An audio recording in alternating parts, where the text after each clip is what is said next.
Well, a powerful roar from an undersized crowd here at Portman Road. They reckon 13,000 will be in attendance this afternoon. 200 hardy Millers have made the trip to Suffolk to see their team in action. So as the two sets of players go into their final pre-match huddle, a reminder that it's one change for the Millers. Barlassa out, dropping down to the bench. Bramall takes his place in the starting 11. Ipswich have made 8 changes. They've changed goalkeeper. Walton is amongst the bench, as is Morsey and Burns. There could be a debut too for new signing Massimo Luongo from the substitutes bench. Ladke is in goal, the Czech. A back four of Vincent Young, Keogh, Edmondson and Davis. 2 sitting midfielders, Evans and Humphreys. A 3 of Jackson, Chaplin and Aluko. Freddie Ladapo, remember him, leads the line up front, and odds on Ronnie Moore to score today. Well, it's normally the way, isn't it? I mean, you know, I hope not. I mean, we're a little bit lucky because he'd probably need 6 chances before he puts one of them away, so hopefully they don't get 6 chances. So you're listening to Football Heaven on BBC Radio Sheffield. Rotherham United need an FA Cup pick-me-up as the game begins. The Millers play in white from right to left, and immediately the ball is spun to the far side where jumping Peter Chioso will make the merest of touches to the ball, and it will be a throw into Ipswich Town. So Rotherham United then 8 defeats from 12 in the Championship, looking to reach the 4th round of the FA Cup for the first time since 2002. Ipswich Town, 3 wins from their last 9 games. They've dipped a little but have reached 50 points to nestle in just 2 points behind Sheffield Wednesday and 6 behind League One leaders Plymouth, who they face next weekend. So unopposed, Ipswich Town have possession of the football with Richard Keogh, the veteran former Derby County defender. He has time and space to look up. He zips the pass towards Shoni Aluko, who's dispossessed by Jamie Lindsay on halfway. Cohen Bramall takes up possession of the football before he crashes into an Ipswich tackle. The Ipswich Town player has actually come off second best, but it will be Rotherham United who will get the free kick here. And you hope, Ronnie Moore, that all of the demons that will have naturally sprung from last weekend's hammering down at Millwall have been exercised this week, because whoever they're playing against, that type of performance cannot happen today. No, it can't. You know, I know that is the end of that type of performance. There's no, you know, there's no reason that you can't, like I said before, run about the little half chance, run about, get yourself committed, look after the ball a little bit better, and maybe go route one a little bit more than we do. I mean, you know, Millwall are 6th in the league playing that way with a long ball, and I know we've not got much height up front with Washington, but you know, can we turn their back four sometimes and play in their half? Even, you know, we've gone away from their high press. They're playing out from the back here, and we're just giving ground and leaving a big space behind us, which Ipswich are trying to exploit now, going long in search of Freddie Ladapo, but the cover was there in Wes Harding.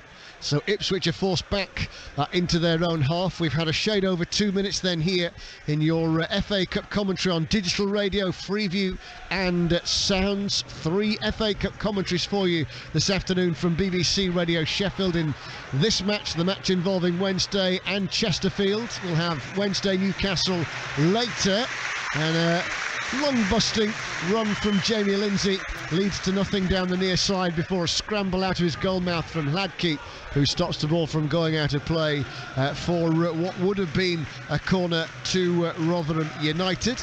On Football Heaven on BBC Radio Sheffield, Chesterfield 0, West Bromwich Albion 1. So Paul Cook's side behind already. We're still hoping it could be a day of shocks. So running ball here on BBC Radio Sheffield. It's a shock us winning here. Here's Connor Chaplin.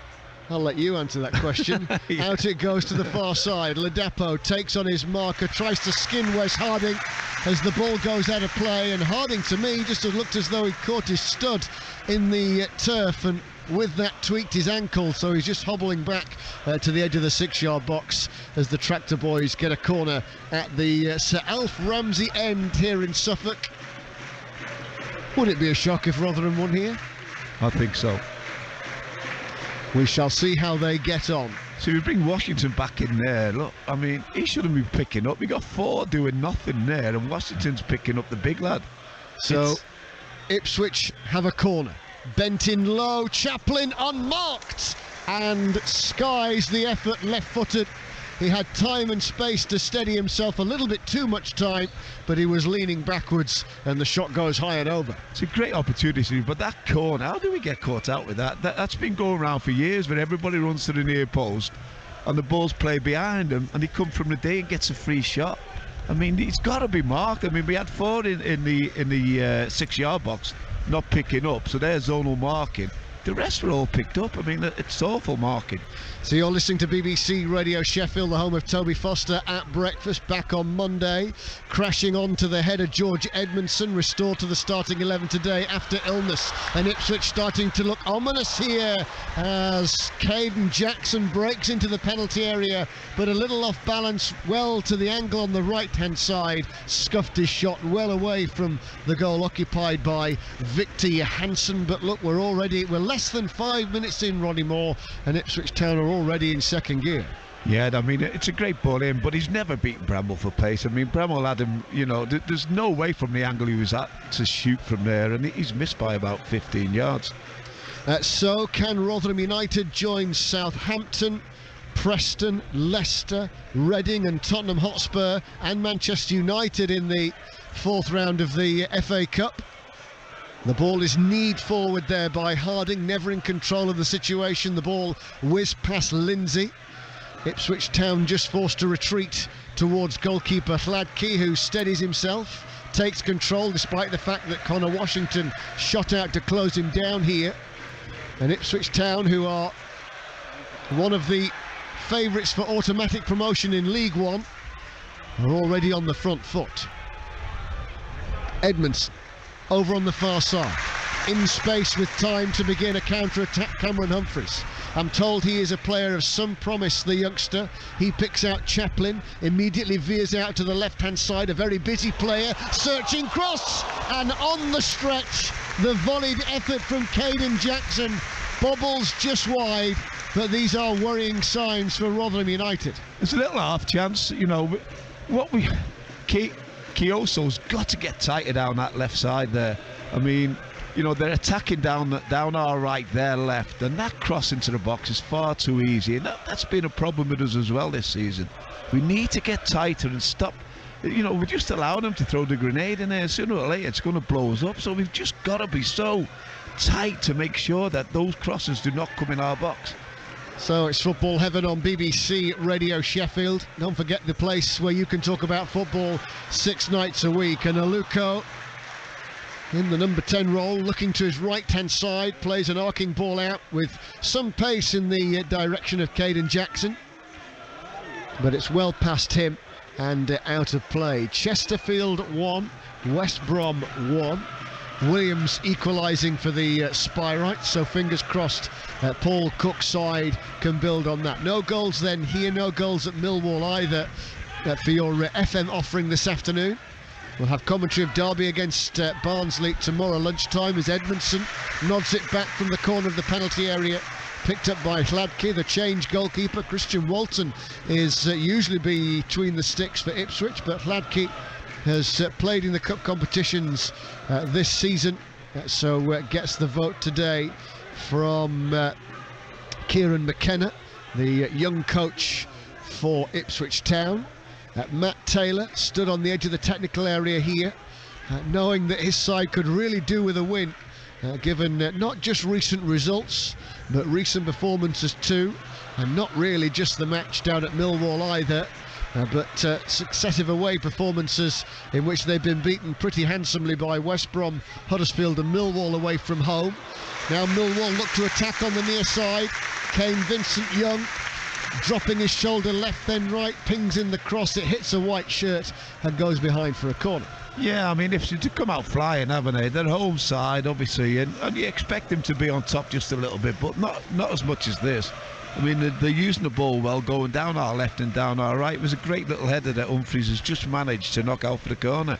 Well, Ipswich Town in the third round for the first time since 2019, when it was their first stage as a championship side. The corner headed backwards by Wes Harding, and now a chance for Bramall to stretch his legs down the far side, and he's got Rotherham United on the front foot here, a galloping run. He's got Ferguson in support down the left. Yes! And Connor Washington has knocked the ball in, but the linesman's flag on the far side has gone up. Connor Washington, as the ball was hit, was adjudged offside. He may well have tapped into an empty net, but it won't count. He shouldn't have been offside there. It looked fine for me. It looked like, what a move though. Bramall, the pace was just unbelievable. Left him for dead down our right hand side there left, and a fantastic ball in, and it's a tap in. Really Washington, he can't run offside there. I mean, I'm looking here and I never even thought about him being offside, so that's how close it must have been there. Well, that's better from us. A better counter-attack. What pace from Bramall, goodness me. And he was able to hurdle over the defender. He really got Rotherham United going. Yeah, and he'll be disappointed, Washington, to step offside there. There's no need to be offside in that position. So it remains goalless then here at Portman Road. Slightly pockmarked pitch underfoot. One or two dusty bits. It has been... well, a bit like everywhere else really, windy and wet in this part of the world today. As the ball bobbles back to Victor Johansson, all in fluorescent orange. He hammers the ball out towards the far side. Rathbone barrels into the defender Edmondson, who ends up on his midriff, and it will be a throw into the Millers. How good a news is it that Johansson's staying, Ronnie? I think it's fantastic, absolutely. Even though, you know, Vickers as well as a decent keeper, you know, but for him to stay for 2.5 years, at least it shows a lot of commitment. To picture one or two of the others having shown a little bit more of that. Yeah, details to follow as soon as we get them, but it does appear as though the likes of Barlasser and Ogbene have opted to not sign new contracts with Rotherham United, at least at this stage. Whether that changes in the summer, there is still time for that, but it isn't usually the case, is it? So Richard Keogh cuts the pass in field towards Humphreys. Two Cameron Humphreys on the pitch on opposing sides at the same time. It's unusual, isn't it? Isn't it just? That. It looks like Lindsay's actually doing that role. You know, we thought Ferguson might do the 10 role. Ferguson's out on this left-hand side, and Lindsay's the one who's just popped in that little pocket. Well, here's Freddie Ladapo, and there was just a momentary hesitation from the player himself, not least ourselves, because the linesman took a while to put his flag in the air. So if you're just tuning in, it is goalless. We've had 11.5 minutes. Connor Washington has had the ball in, but he was adjudged offside. Caden Jackson has had a couple of nibbles, but in the end was nowhere near, and Connor Chaplin skied an effort in which he was unmarked but off balance, and away into the stand it went. Chesterfield are 1-1 with West Brom, so a couple of early goals in that one. FA Cup football on BBC Radio Sheffield. Stooping to head the ball, the right of the centre halves over on the far side. Wes Harding will nod it forward. Rotherham United get a free kick, and the referee, who today is Sebastian Stocksbridge from the Tyne, will spot the ball over on the far side. Ferguson goes out to take it, so you've got a left footer here. Got a long way to go. Ipswich Town have a high line in any case, but he's gone short and square towards Harding, up to the edge of the penalty area. Richard Wood was the target. He raced into the clutch of players on the edge of the penalty area, but none of the blue shirts needed to react, and the keeper has the ball back. Keown clever. Both of them there, some age between them two, but it was a good competitive challenge there, and he's streetwise, isn't he, Keown? He's just done enough to lean into him. Yeah, doesn't play so much in the league starting 11 now, Richard Keogh, but he started both and now all FA Cup ties for Ipswich this season, as Ipswich Town get a corner down at the Sir Alf Ramsey end away to our right hand side. So Rotherham United have some defending to do here. As the white shirts get back, they drop into the penalty area, all of them. Again, there isn't an outlet here should Rotherham United come away with the ball. There's two on the corner and only one out, and luckily for us, they're not going to use it. So they are. Here's Aluko. playing the ball infield to Evans. First time cross, but it's poorly executed. Off the knee of Jamie Lindsay. Stretching onto the ball. It's picked up there by Kane Vincent-Young. Ipswich work it to the near side. Here's Aluko again. Jinks past his marker. Bends the shot. And springing to his right-hand side, the ball is parried away, two hands there by Victor Johansson. Danger still not averted. Rathbone stoops to head the ball away. Then Ferguson gets a lucky nick on the ball, and Liam Lindsay will pick out Peter Kioso. But a save at a decent height there for Victor Johansson, but it was a save that needed making. Yeah, it did. I mean, I don't think you're going to beat the keeper in the form that he's in from there. I mean, it was more or less straight at him, but he's ended up diving to his right hand side and pushing it away. But how easy he's come inside on his left foot. It can't happen to allow a left-footed player to come inside onto his left foot when he's wide on the right hand side. And that's where Bramall's education is still learning the game. Young kid playing out in that wide wing back role. You know, he needs to get him on his right foot. Well, Sonny Aluko hasn't scored in the FA Cup since 2017. He was a Fulham player at the time. He's been around to Reading and Beijing in the intervening period.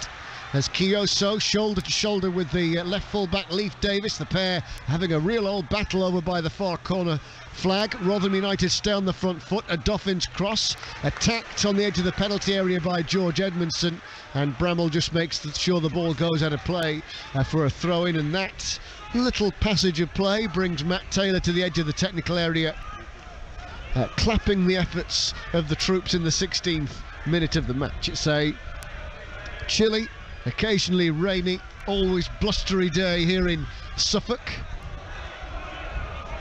as Humphreys for Rotherham United, the defender, will take the throw-in, but as it came back to him, he lost his bearings. The ball rolled over the whitewash, and a cheap throw-in, Ronnie Moore. Yeah, I mean, he's come too close, Ferguson, to the ball here. He needs to get away, and he's ended up knocking the ball back to Humphreys, who took the throw, but he stepped the yard offside the line. I mean, crazy, really. Just put the ball down the line. You're listening to BBC Radio Sheffield. Here's Richard Keogh at 36 years old, just with a tinge of white in his hair these days. Spent a lot of his career with Derby County. Now Lee Evans firing it forward right-footed, but he's overhit it despite the curling run in from the near side by Caden Jackson, and it's easily dealt with there by Victor Johansson. Will be desperately hoping for a quieter day today than the one that he had at Millwall last weekend. 7 saves took his tally, 9 saves took his tally to 108 in the Championship. Yep. Yeah, he's had to make some saves, hasn't he, this season? Which is extraordinary, really. He's faced in Championship football more shots on target than anybody else, so, well, I suppose he was a bad keeper, he wouldn't have saved them, so perhaps it stands to reason he's made more saves than anybody else. As Ipswich Town have it once again, playing in their famous navy blue shirts to Sonny Aluko. Infield it goes, and stepping over the ball, Caden Jackson. The referee has given a free kick in Rotherham United's favour. Pushing her back, I think, on Woods. Just nudged him as he came through and for the ball. Interesting. Richard Wood walking towards the midfielder Lee Evans, formerly of Sheffield United. They're having a conversation sort of 10 or 15 metres apart. Perhaps that was one free kick that was won by Richard Wood rather than conceded. So Victor Johansson, the bearded Swede, will stand over the ball. Former Villa youth. West Brom 2-1 up on Chesterfield. Sounds a right game, doesn't it? Right Just, yeah. Game. All at the Technique Stadium. Commentary on BBC Sounds of that one, as the ball is volleyed away by George Edmondson, straight down the middle of the pitch. Richard Wood is backpedaling. Back it goes to Victor Johansson. Up into the air it goes. Jamie Lindsay beaten in the aerial duel by... stupid though. The midfielder Lee Evans, and then a cheap free kick is conceded by Cameron Humphreys on Aluko. Yeah, well, he's going nowhere. He's got his arm all round his neck and trying to kick him. Quickly taken here. So Ipswich Town just about the better team, but Rotherham have put the ball in. Caden Jackson gets in behind, and the Scot shot squeezed on goal there by Connor Chaplin, who got the merest of touches on the angle of the 6-yard box, but it was straight into the midriff of Victor Johansson. Yeah, how easy the ball played between Ferguson and Bramwell out here. And luckily, because he's a good finisher, Chaplin, who just never really quite got hold of it, and it's straight to the keeper. Yeah, but the warning signs are there. Very much so. He's a patchy scorer, Connor Chaplin, but he's on a purple patch at the minute, 6 in 7, as Caden Jackson gives Humphreys quite the workout here. Picked up by Aluko on the angle, right-hand side of the penalty area, but he smashed it so hard it's veered even further away of Victor Johansson's left-hand post and into the Sir Alf Ramsey end. That's 2 great chances he's had. I mean, what an opportunity there. Humphreys really got the ball trapped under his feet, couldn't really get enough energy or space to really get rid of the ball, and he ends up just toe poking it straight to Aluko, who luckily for us at this present time, he certainly hasn't got a shooting boots on, because that's another one that's gone 5 or 10 yards past that post. Yeah, doesn't start much for Ipswich Town, just 3 starts and 11 in League One, and he was miles away on that occasion. Connor Washington was able to knock the ball in from close range, but as he moved, he was adjudged offside. And we have an FA Cup tie here at Portman Road on BBC Radio Sheffield. The League One side are on top in many ways, but the scoreline. Caden Jackson backpedals before receiving the ball, fires in another cross from the near side, which is their right. The clearance doesn't drop out of play. Caden Jackson, who never really got much of a look in at Barnsley, rebuilt his career elsewhere, and isn't universally popular here, but the manager seems to like him by all accounts, and is having a little too much free rein out of the Rotherham United left. Yeah. The thing with him though is he's never going to run Bramwell, but he's just a little bit cuter at times in the positional sense where he goes, because Bramwell's just still basically learning how to play defensively. Attacking wise, fantastic player with the pace. Just got to learn that defensive part, when to go and when to stay. See, we've been caught with 2 against 1 again, and they set it up again here. And it will be a corner to Ipswich from the near side. Benton with some venom, stretching out of his goal mouth, back arced, double-handed catch. Victor Johansson makes the save. He's done exactly what we wanted him to do there. He's put the ball in that area where he's always going to. Johansson is always going to come and get that type of ball. But they had 2 against 1 here, and they did it the first corner that they had on this side, but this time he changed it. We're in trouble if they played a 2 against 1 here. So Rotherham United seeking to avoid exit at the 3rd round stage, as they have done in each of the previous 4 seasons, whether it's the first hurdle or not. Long throw in by Ipswich up to Freddie Ladapo. He's seen a few touches of the ball so far, but none massively significant. This one he's rolled back to Lee Evans, who's 30 yards out, central position. In goes another cross. Kioso turning in the air. Gets a glancing header away, which is picked up by Chaplin. Forward down the left-hand side comes Leif Davis. Now a chance for Cameron Humphreys, Ipswich Town's Cameron Humphreys. Davis bends in the cross. It's slapped off the forehead of the Rotherham United midfielder who got in the way, Oliver Rathbone. That'll sting as the ball is cleared into the apex of the penalty area. The ooh you could hear was a mistimed effort there by Aluko. Now Evans is forced to backpedal. Caden Jackson has gone down. He's got his hand covering his face there and will get up slowly. Play continues. Ipswich Town 0, Rotherham United 0 on BBC Radio Sheffield. FA Cup football. Now Evans looking square to bring in Keogh. He looks up, spots a gap, is able to trundle forward. Up to Caden Jackson, who's now recovered. Shoni Aluko wins the challenge, but the disrupting tackle that came in from Hakeem Adoffin leads to a free kick, and Rotherham United with some more pressure. Yeah. So 0-0 it remains. Another silly free kick to give away there. I mean, just stay on your feet. He's doing nothing. He's going nowhere. He's just allowed them really to in a dangerous position here for a strike at goal. Daniel Jefferson scored for Sheffield United at Millwall in the FA Cup. FM commentary of that. His first goal in Sheffield United colours since a Premier League winner at Everton. Can Rotherham United keep Ipswich Town at bay here as we continue to look to our right-hand side here? Sonny Aluko stands over the ball with it to his left-hand side. Lee Evans, as Sheffield United fans will remember, can certainly take a free kick here, the Welshman. Rotherham United preparing the wall just on the edge of the 18-yard box here, but it's been an uncomfortable start to the match for Rotherham United here at Portman Road. Even though they've had the ball in, Connor Washington's effort was a result of offside. Evans bends it into the penalty area, overhit.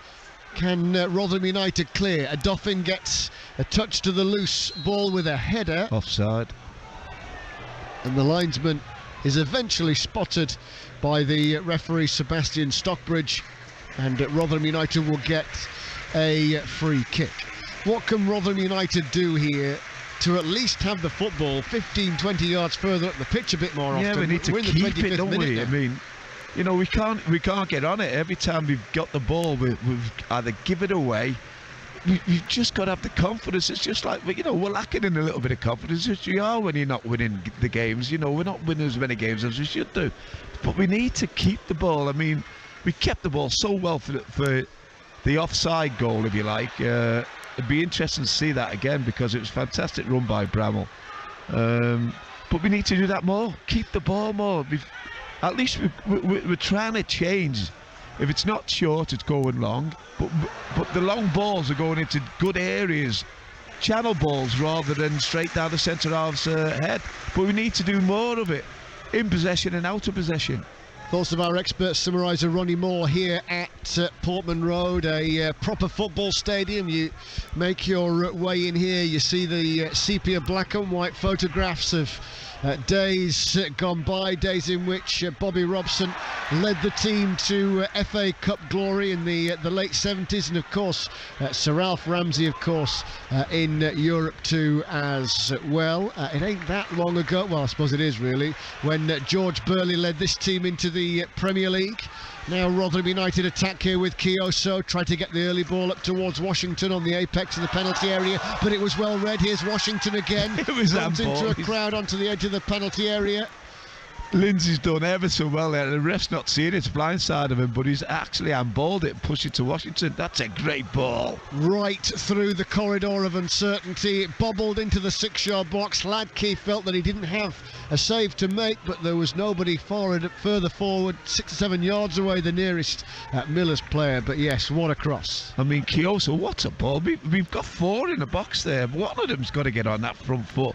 He's whipped it in wide on the right-hand side, in between the keeper and the 6-yard box. Someone's got to be reading that and getting on it. So a reminder, Millwall 0, Sheffield United 1 and Chesterfield 1, West Brom 2 elsewhere. Blackpool lead Nottingham Forest by a goal to 0, so a potential shock on the cards there. Bournemouth 1, Burnley 1 down on the south coast, and it's 1-1 between Middlesbrough and Brighton. All the other games thus far are goalless in the FA Cup. Later we'll have Wednesday against Newcastle, and whatever happens in the early games, we'll be taking your calls on BBC Radio Sheffield in praise or grumble. 0800 111 49 49. Derby against Barnsley, we'll have commentary of that from 12:30 tomorrow afternoon. And don't forget, you can take BBC Radio Sheffield wherever you go on BBC Sounds. Only the live football isn't usually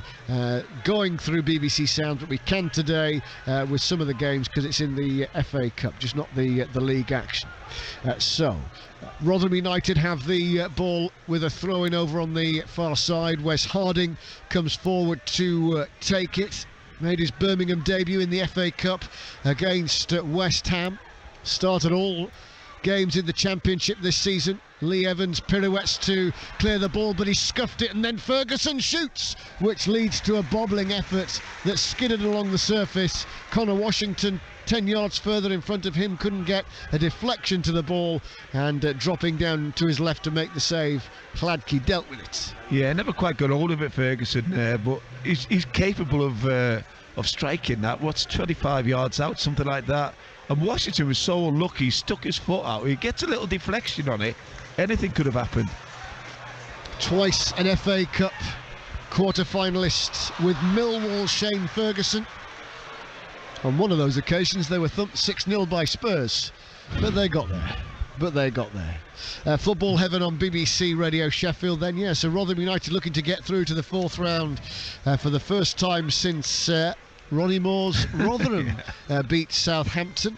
A terrific achievement. Goals from Messrs Barker and Mullen before sadly defeat to Crewe in the next round of the competition. But Crewe are a good side there, and you reminded me, I forgot all about that. Yeah, they were. I realise you may be expecting me to take the mickey a little bit here, but it was a Crewe team that involved the likes of Dean Ashton, who scored twice. He was a very good footballer before injury sadly curtailed his career. So goalless it remains here at Portman Road.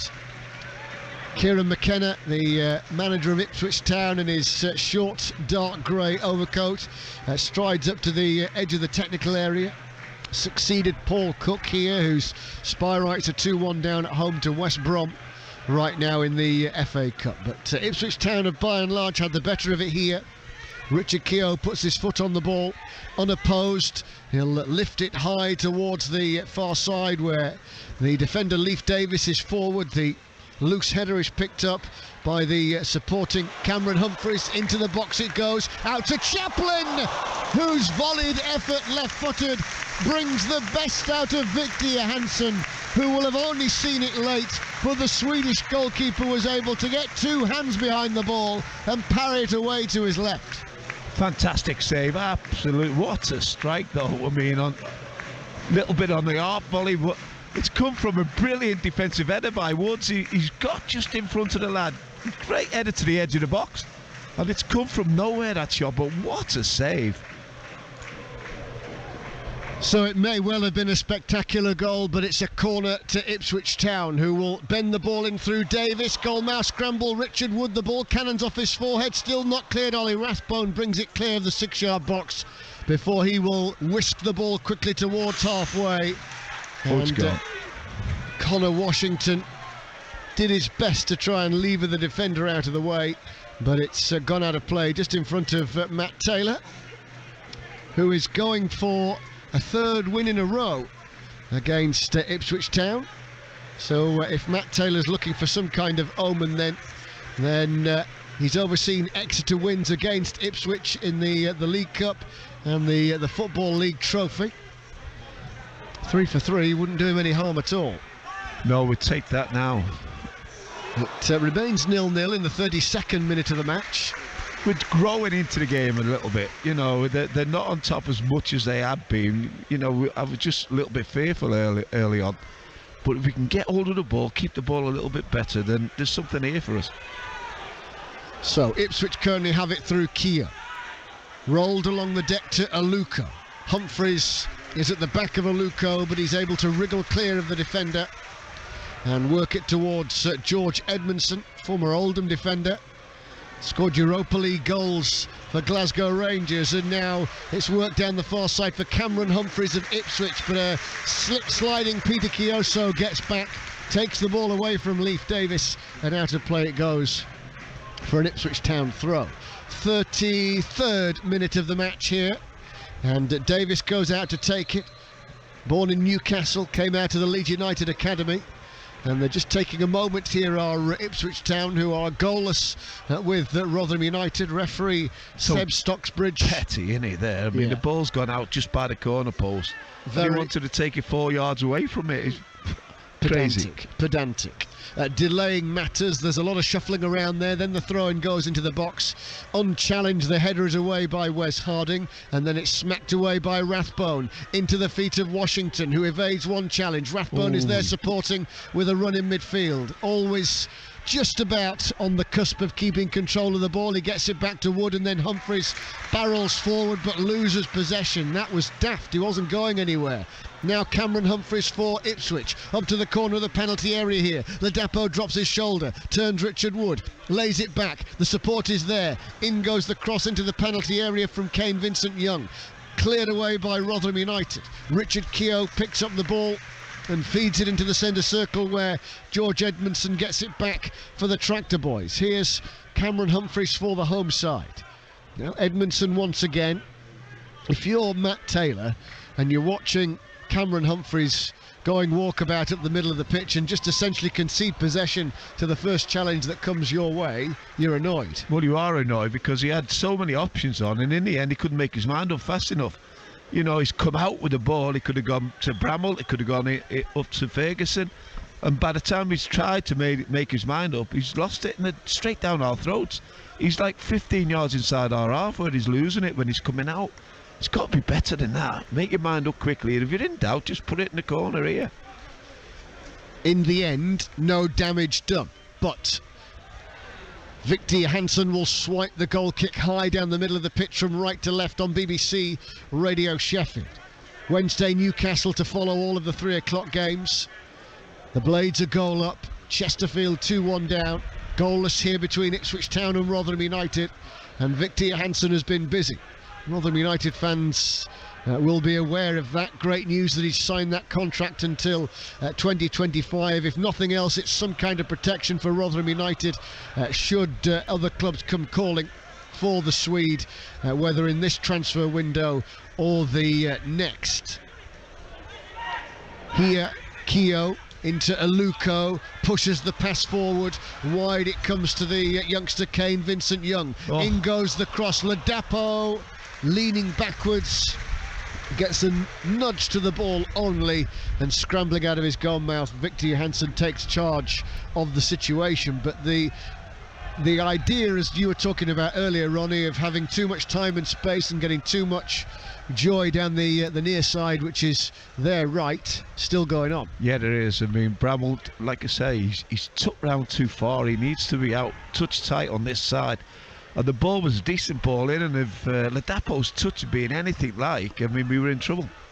Jayden Bogless put the Blades 2-0 up at Millwall. Commentary of that on our FM frequencies. Here in Suffolk, where it's chilly and grey, but the rain has stopped, and Ipswich come forward. Kane Vincent-Young, no goals this season. We'll try and just bend the ball in. See a Doffin there. We had all the time in the world, nobody near him. He thumps it out of play for a throwing down here. That's what I'm talking about. Keeping the ball and using the ball and trying to get at them. We've given possession again when he really had all the time in the world to keep that ball. You were concerned about how possession would be kept with Barlaser. Look, naturally, and I don't think anybody would criticise the decision of Barlaser being on the bench, but you do lose that kind of metronomic possession, don't you, when he's not in the team? Well, especially if Doffin's going to be the one who's sitting in there and see more of the ball than anybody else. I mean, defensively, you know, he does a reasonable job in there. Well, Cohen Bramall gives away a free kick, dragging the shoulder of Cameron Humphreys on the halfway line.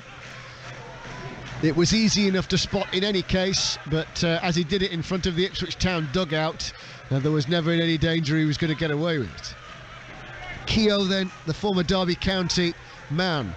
Chesterfield 2, West Brom 2. Dobra has equalised for the Spireites for the second time in the game. I bet that's first on the Match of the Day highlights tonight then, as that rolls on. As Cameron Humphreys works the ball out to the far side to Leif Davis. He teases the ball into the feet of Shoni Aluko. He keeps it moving to the right, and Vincent-Young. Aluko makes himself available on his left boot. Tries to slide it to Ladapo, who's just inside the box, but the intention of the pass was telegraphed by Hakeem Doffin, who slips across and clears the ball out of play for a throw. FA Cup football on the BBC. You'll be able to get all the goal highlights on the BBC website. Match of the Day, of course. And we want your response to it on praise or grumble. Edmondson now at the back for Ipswich Town. 6'3" defender. He's had knee problems this season, as well as suffered because of the illness bug that's been in amongst the Ipswich Town camp this season. Now towards the fullback, tied to the touchline, Vincent Young. Vincent Young. But the Ipswich Town move breaks down, and the ooh and the ah as Victor Johansson is scrambling across his goal mouth, but he was always going to whack that to the far side. Speaking of always going to happen, Oliver Rathbone, as he spliced in between two in blue, had his legs swiped on his midriff, and it will be a free kick to the Millers with 7 minutes to go before half time. It remains goalless, so we've not had the drama that they've had at the Technique Stadium. Connor Washington did knock the ball in for the Millers, but was adjudged offside. Tight call, no doubt about that. One to watch on Match of the Day. Otherwise, in terms of regularity of chances, Ronnie, it's been Ipswich. Yeah, I think so. I mean, they've just about shaded it. Yes. We've not really created too many opportunities. Obviously, the Washington, the offside goal, and if he is offside, I mean, he'll pull his hair out for it, because basically you cannot be offside in that position from where the ball came from. But we've got the keeper to thank for one or two little saves. I mean, he's not making save after save after save like he had to do in midweek. But we still need to be better. We are the Championship side, but at the moment they look like they're the Championship side. Yeah, well, Ipswich Town have beaten Bracknell 3-0 and Buxton 4-0 to reach this stage of the competition.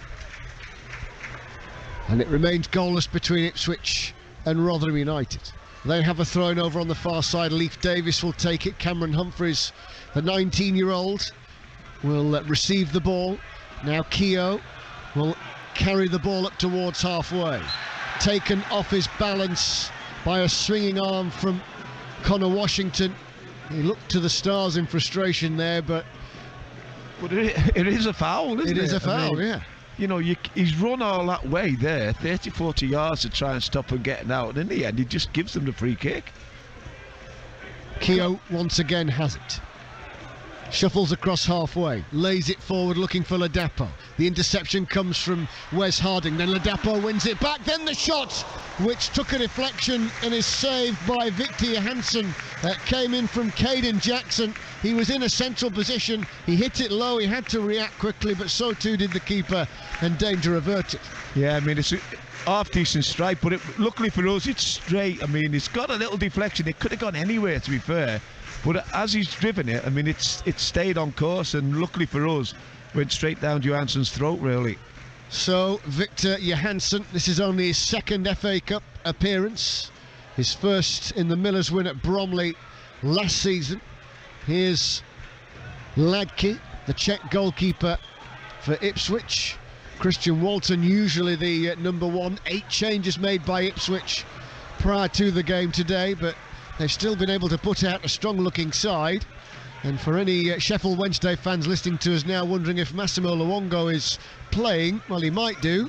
He's amongst the substitutes. If he can stay injury-free, for me, that's a significant addition by the Tractor Boys, given how he enhanced Sheffield Wednesday's campaign last season en route to getting through towards the Sunderland playoff semi-final. Here's Aluko, dropping his shoulder left, wriggling right, body swerving away from Cameron Humphreys, who he's done well, to him like glue. He's done really well, stopped him from turning and playing the ball forward. Given no room on that occasion. On the second occasion, he's just going to swipe the ball crossfield, Aluko, and then Edmondson plays it forward, trying to just drop it in behind the runner out there, which was Cameron Humphreys, but it sailed over his left-hand shoulder and straight out of play. Yeah, but lucky really, because it's come over his shoulder. He's tried to get on his chest on it to knock it down. Had he done that, then we would have been in trouble. I mean, it was a fantastic ball. Well, the best Ipswich have done recently, quarter-finalists in 1993 when they were beaten by Arsenal, the side who they beat in the 1978 FA Cup final. Roger Osborne, the scorer of the goal that day. Bobby Robson was the manager. Since then, it's been a slightly less impressive tally as Edmondson canters forward in possession for the men in blue. Good disrupting there by Jamie Lindsay, making sure Lee Evans didn't have safe passage into Rotherham United territory, so he goes back. But Caden Jackson has given Cohen Bramall the slip, and Freddie Ladapo gives the ball back to him. It's recycled well, then the shot! And Cameron Humphreys of Ipswich Town is able to rifle the ball past Victor Johansson and in. And it's the League One side who lead. Cameron Humphreys with an unerring effort past Victor Johansson, and you can't say it hadn't been coming. It's Ipswich Town 1, Rotherham United 0. Yeah, I mean, we've just been talking about Bramall, his lack of defensive knowledge, and he gets caught out. I mean, he's tried to be too clever about 10 yards outside the box. I mean, and it's a brilliant ball pulled back. And Chaplin, was it Humphreys who scored? He's just come in, and what a beautiful strike, really. Little side foot from just on the edge of the box. But Bramall really didn't know what to do, should have played the ball forward, gets caught in possession of the ball, and the ball ends up the back of our net. You've got to do better in them defensive areas. I mean, it's a giveaway goal. But, you know, they've had a lot of the possession, and they've had shots at the goal, but luckily for us, they've gone straight to the keeper. But you cannot make mistakes like that. It doesn't care who you're playing against. I mean, once he'd lost the ball, he couldn't get back. Humphreys has come across, and it was a great ball knocked in. I think it was Aluko who's knocked the ball, pulled it back in, and Humphreys has come in. Great finish. So Ipswich Town lead, and struggling Rotherham United have it all to do here at Portman Road. Well, the 200 hardy souls that have made the trip down from South Yorkshire will be feeling a little bit more glum here at Portman Road this afternoon. That's Cameron Humphreys' third goal of the season. I was saying before that he's very highly rated in these parts, just 19 years old, and it's those types of finishes, decent rather than spectacular, that will help enhance his reputation. So can Rotherham United come from behind to win here in the FA Cup this afternoon? Certainly it will need something from Matt Taylor at half-time as he just checks his watch. The fourth official will stride up towards the halfway line, lift the board above his head and tell us that there will be a minute's added time, maybe a little more than that, as Leave Davis continues just to need a little bit of treatment over on the far side. So he's so close to half-time to mess about and try and be dribbling in that area. You know, 20 yards inside his own half here and robbed of the ball. I mean, and then it is a good finish. I mean, keeping no chance of saving that one. So there will be a drop ball over on the far side, heralded by referee Sebastian Stockbridge. Knocked across the halfway line by Edmondson. And Rotherham United a goal down then here at Portman Road. Here is Rathbone off the knee on the turn. He'll send it forward long on the half volley, but the cover was there. The cover was there from George Edmondson. Connor Washington is certainly better than him when it comes to speed, but not size. And the ball is dispatched into the stand over on the far side. And now Humphreys drifts away from Aluko. He's done well there, Cameron Humphreys. Down to the near side and Bramall. Back to halfway in a doffing. First time punt forward straight onto the head of Richard Keogh. Humphreys over the top of Aluko. Keogh's covering with Connor Washington lurking on his shoulder. Work here on the near side for Kane Vincent-Young, but he's done it well enough, the youngster, and the ball is hammered up the middle of the pitch. Richard Wood had to take control of it on the edge of the penalty area. He and Victor Johansson are screaming at one another, but the clearance was made, and as the ball is sent into the stand, I think the referee has blown for half-time, and that is that. So Ipswich Town 1, Rotherham United 0. Cameron Humphreys of the Tractor Boys goal is the difference between the two sides. A low arrowed effort into Victor Johansson's bottom right-hand corner. Ipswich Town have been the better team. Victor Johansson has saved well on a couple of occasions, not least from Connor Chaplin and Shoni Aluko. Connor Washington has had the ball in the net down at the other end, but the match officials adjudged that offside. Aside from that, in the attacking sense, Ronnie Moore, there hasn't been anything else from Rotherham United. No, there hasn't, to be fair. And you feel a little bit for the manager. I mean, he can't change things. He's got Washington up there on his own. So but we never get Washington into the game because we've got nobody who can keep the ball for us. You know, when Barlas is not in there, we just don't seem to have anybody who can control that midfield. We've got Odoffin who's trying to do the defensive part for us, but when he does get on the ball, everything's kicked long and kicked too early. So we're not being able to get on and create ball and bring the wing backs into play. You know, we've not seen anything of Kioso as an attacking right wing back, and very little of Bramall. We've seen more Bramall on Bramall's side. How many times have they come down their right hand side? Basically because of the lack of knowledge on his defensive parts, and unfortunately for him, it was him who ends up making the mistake.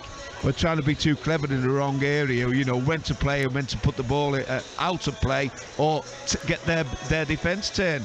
But, you know, they've had 6 or 7 shots, but every one of the shots had gone straight to the keeper, you know, and you can say they're good saves, but really the saves that he should make. But they're still getting 6 or 7 shots in that first half. And we really, I mean, if he is offside, which, you know, there's no reason why the linesman was going to give offside. If he wasn't offside, really, Washington, he can't be caught in that position because, you know, there's two sides of Bramall. We've seen Bramall as an attacking force when he just left everybody for dead and a great ball in. And really, it should have been a goal to put us one up. And then we see the other side of them where that defensive quality. But we're still in the game. It's 1-0. We're losing 1-0. The problem is, you're looking at where's the goal going to come from? How many corners have we had? We haven't kept the ball quick enough to get at them. They should be breathing out the backsides now. They're back 4. But it's the other way at this present time. Lots of work to be done then. Commentary then in the second half on digital Freeview and Sounds, but at half-time it's Ipswich 1, Rotherham United 0. Lead. Quigley's shot after he raced through on goal, saved by Button, but there was Dobra, Johnny on the spot to lash into the top netting again for his 8th goal of the season to make it at half-time at the Technique Stadium, and we can all take a breather. It's Chesterfield 3, West Bromwich Albion 2. Wonderful stuff from the Sparrites. Hopefully they can see that one out. Not quite the same story down at Portman Road for the Millers at Ipswich, Andy Giddings. No, it isn't. Ipswich Town 1, Rotherham United 0. Ipswich Town have certainly been the more productive team. Victor Johansson has pulled off a couple of smart saves to deny Connor Chaplin and Shonny Aluko. The goal that is the difference between the two sides came from Ipswich Town youngster Cameron Humphreys. Cohen Bramall decided to go walkabout up the pitch, lost possession. The counter-attack led to Humphreys getting the ball central position 20 yards out, and it was an unerringly accurate finish. Rotherham United have offered precious little in attack, but they have had the ball in.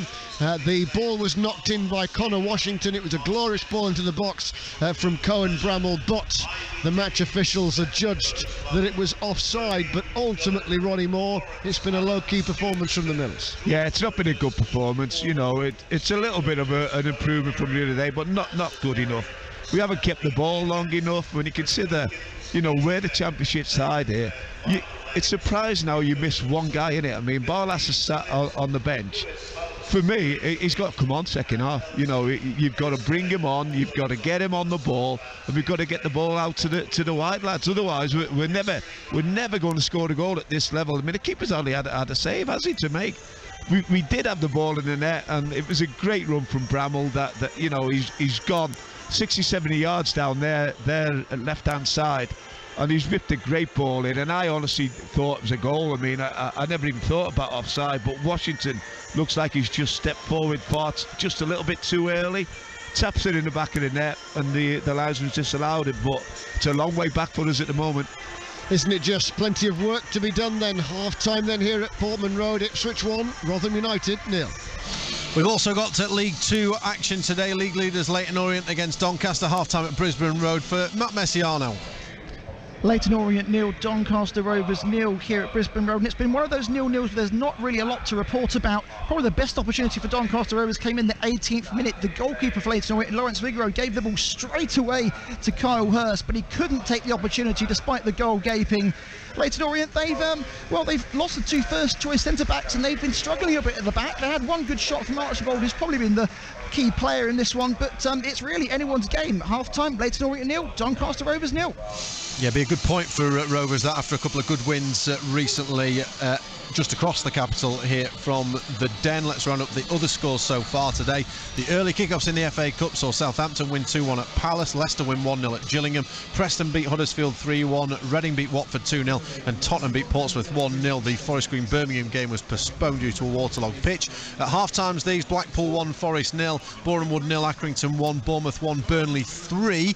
That'd be an impressive scoreline. Fleetwood 1, QPR 1, late equaliser in that half for Fleetwood. Hull 0, Fulham 1, Middlesbrough 1, Brighton 2, Shrewsbury 0, Sunderland 0. The 5:30 games, Brentford West Ham, Coventry Wrexham, Grimsby Burton, Luton Wigan, Wednesday Newcastle at 6. That's live on all frequencies here on BBC Radio Sheffield. Then Liverpool against Wolves at 8. In League 1 it's Bolton 0, Plymouth 0, Cambridge 1, Bristol Rovers 2, Charlton 2, Lincoln City 0, Morecambe 1, Cheltenham 1. In League 2, full time from earlier, Salford 2, Northampton 1. Then half times, Crewe 0, Wimbledon 0, Harrogate 0, Colchester 2, Mansfield 2, Barrow 1, Rochdale 1, Newport 0, Tranmere 1, Sutton 1. In the National League today, half times, Aldershot 0, Notts County 1.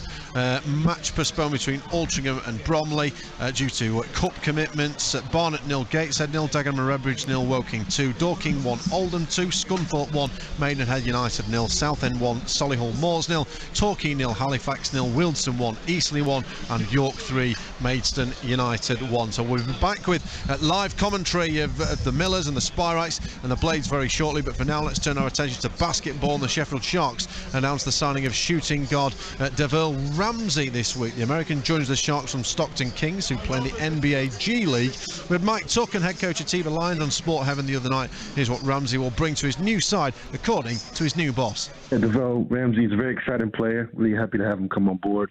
Someone I looked at in the summertime in recruitment, but kind of went a little bit different direction.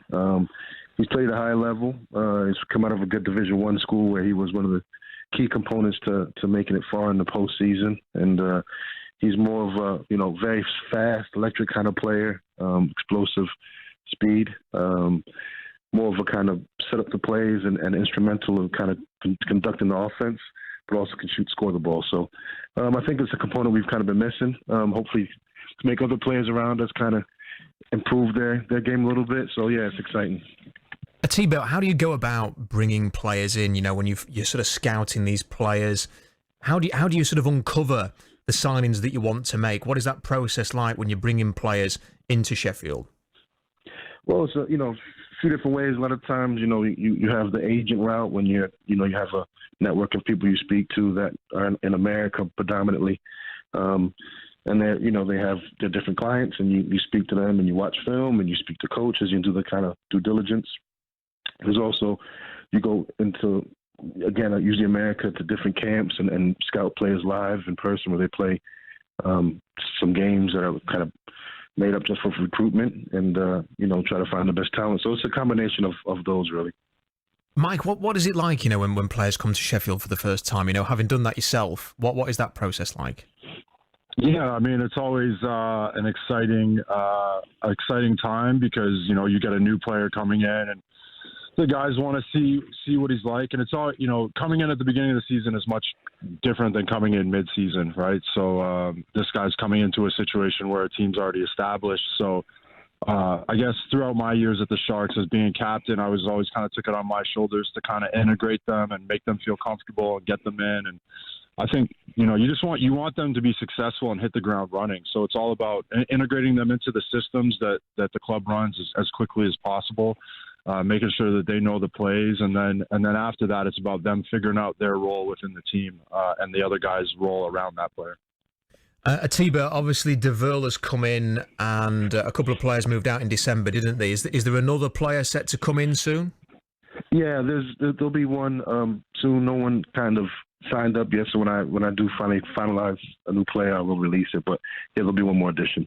And do you think you talked a little bit about what kind of an impact Deville might have? Do you think he's going to be able to really boost the team? Yeah, I think so. We've made some changes, but kind of the core of the team that started the season and had a good run are still together. So it gives him time to kind of, like Mike said, get a feel of the team. He doesn't have it all on his shoulders to start with, but the speed he comes with and the way he plays the game should unlock a different kind of part of our team that we haven't had yet. And what has been sort of the issues with the form recently? What has perhaps not been happening with the team which has enabled you to get the results that you're looking for? It's been a lot of luck, really. We've had injuries. Saeed had a torn calf, and before he was injured, he was one of the top 5 leading guards in the league. And then in those kind of runs of him being out, we also had Rodney Glasgow be out because of that nasty bug that's been going around. He just couldn't move, and Kipper Nichols as well, who's a key player for us. He's been out. So we've been down 2 starters pretty much throughout this entire bad run. So the changes weren't predominantly just performance. It was just, I think we can strengthen still. I think we can still get better. And I just felt it was the best kind of move for us. How tough is that to manage as a coach then when you've got limited numbers? When you've come back from something like an illness, you're not going to be 100%, are you, when you get straight back into it? And does confidence dip with the other players when results aren't going right as well, even if it is down to mostly availability? Yeah, absolutely. It's a juggle. You got to try to find ways to keep conditioning up and replicate that game kind of feel in practice. But with the numbers down and some of the quality not being able there, it is difficult, and that kind of snowball happens when you don't get healthy or get back in time for the next game. All right. That's Mike Tuck and Atiba Lyons speaking about the signing of shooting guard Deville Ramsey this week for the Sharks. I hope he makes a good impact there. This is Football Heaven on BBC Radio Sheffield. We are live at the Den today. Sheffield United 2-0 up at half-time in the FA Cup third round here. Rotherham trailing 1-0 at Ipswich. Chesterfield leading West Brom 3-2. Doncaster 0-0 at Leyton Orient. That one in League 2 today. We are nearly ready to get back underway here. When they're ready at our other grounds, we will split our frequencies this afternoon. Chesterfield live on the BBC Sport website and app. Half-time change for Millwall. No surprise on this one that Zian Fleming has come on for Millwall. He's come on for Tom Bradshaw, so that is a little bit of a surprise. You'd have thought he'd maybe stick an extra striker on as opposed to a straight swap. But Bradshaw off the former red. Zian Fleming, who's had an excellent season since his summer move from Eredivisie side at Fortuna Sittard for nearly £2 million.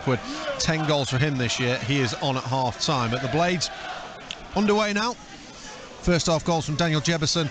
A deflected effort from Jayden Bogle, seeing Paul Heckingbottom's side on course for the 4th round of the Cup. Ball play through away from Vogel, Sammer and out of play.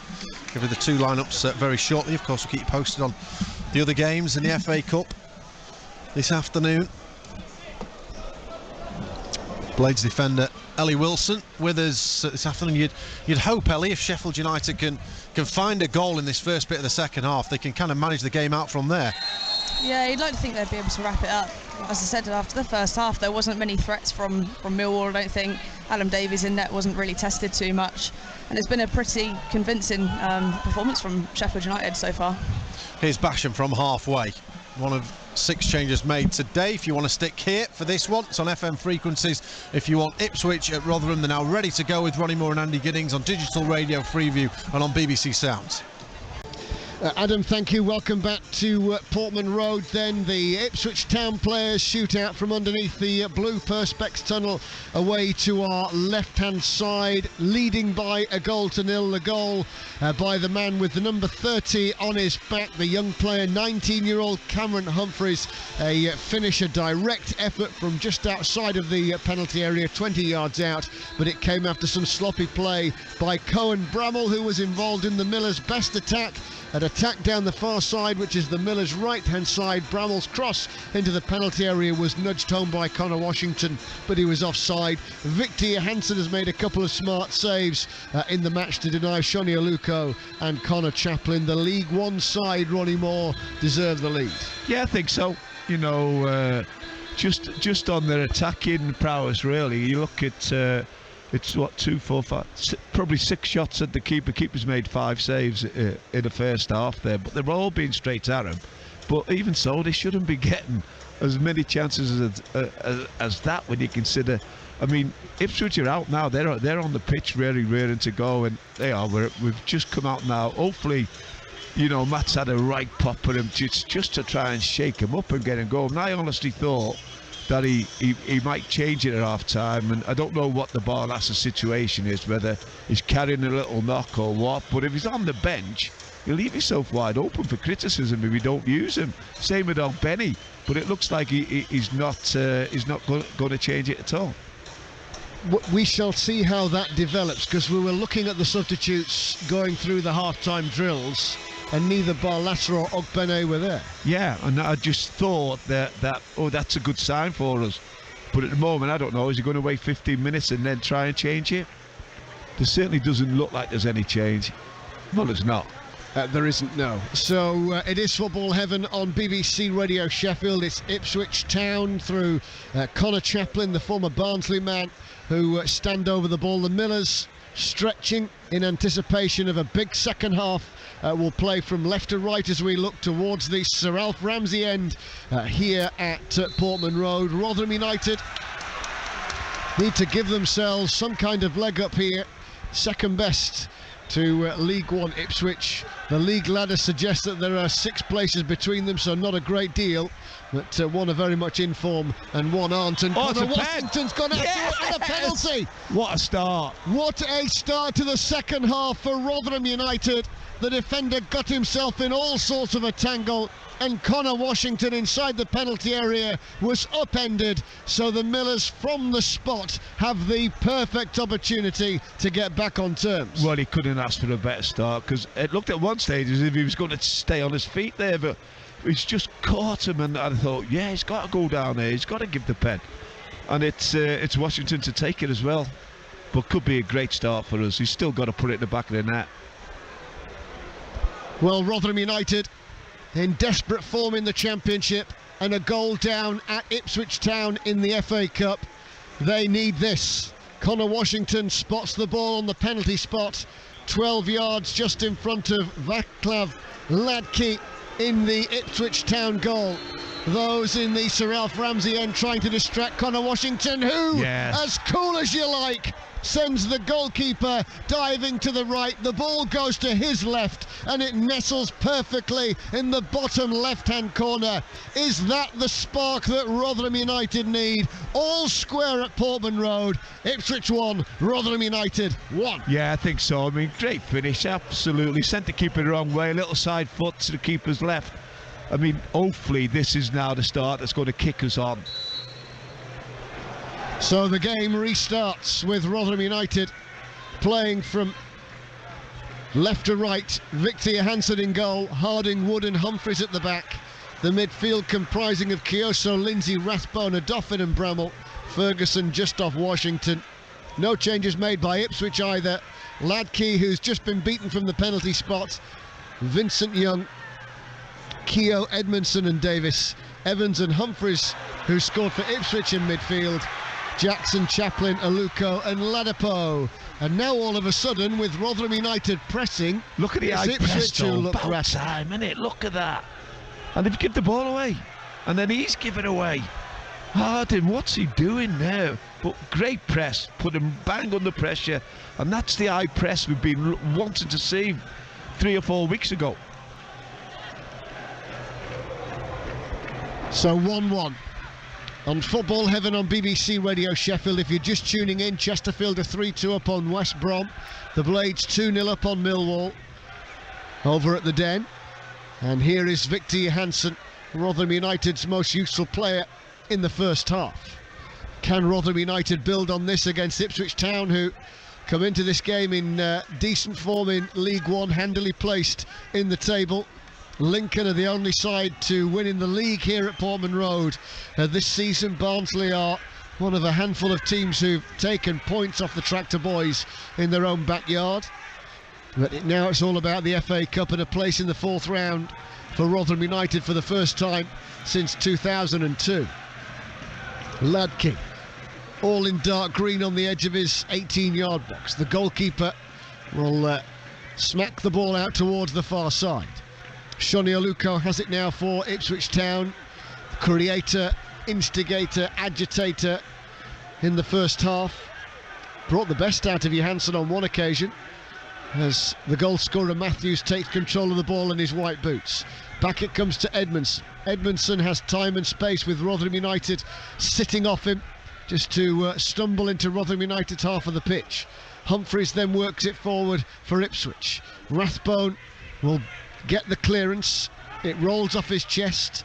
Peter Chioso clears it over his head, and Wes Harding makes sure that the returning ball goes out of play for a Miller's throw. Well, you can't ask for a better start, can you, now, for the second half. We're back in the game.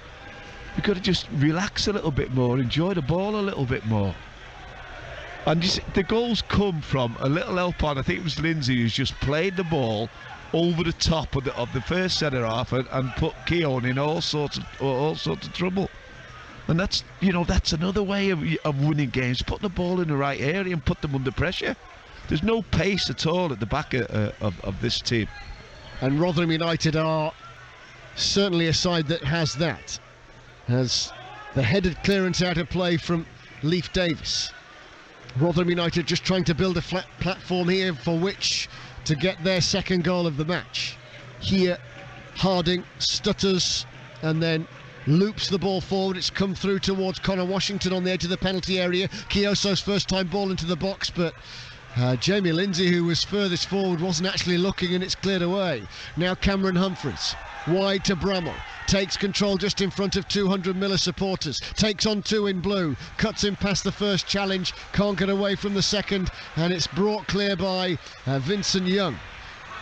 Ipswich Town have it now once again. Shoni Aluko, deflected ball backwards, and Connor Washington will latch onto it. Corner of the penalty area, turns, beats his man, rolls the challenge. Needed a bit of help from Rathbone there, but it's enough to keep possession. Up to Washington on the edge of the penalty area, where the block comes from Edmondson, and the big defender clears it away. The press, they can't cope with I mean, to be fair, he wasn't really under that much pressure, but we were tighter on him, and he's given the ball away. So if we get in their faces all over the pitch, get into their faces, stop them from playing out, make it difficult for them, and they're going to give it away. Well, it's better from Rotherham United on Football Heaven on BBC Radio Sheffield as our weekend of FA Cup commentaries continues. Later it will be Wednesday Newcastle, tomorrow it will be Derby against Barnsley. Becky's in for Paulette on Monday, talking about how to get the best shut-eye. And Rotherham United have a corner. If you're just tuning in, Ipswich Town scored in the first half. Rotherham United scored from the penalty spot less than 2 minutes into the second half. And Rotherham United now have a corner with Ferguson having the corner from the near side. There certainly haven't been many. There were none in the first half, as the ball is spotted by the Northern Ireland international. Former Millwall player. He checks his studs on the near side, and it comes left-footed, bent towards the back stick. Hladky comes through the crowd of players, makes the punch. Chioso sweeps it back. Bramall tosses it back into the danger zone. Keogh wins the header. Rathbone's underneath it, and it's partially cleared. But a foul has been given. It's harsh. I mean, he has to go for it. It's certainly not a booking. Is it? No. Rathbone is awarded the yellow card, flings his arms out in protest. The Ipswich Town player gets back to his feet. I think he had to go. I mean, he hasn't gone with any malice there. He's back up on his feet, the guy who's rolling around like someone had shot him a minute ago. I think he's got it wrong, the ref there. Referee Sebastian Stockbridge in charge of the match today. Bournemouth 2, Burnley 3. Elsewhere in the FA Cup, Brighton now lead 2-1 at Middlesbrough. Fulham are a goal up at Hull City.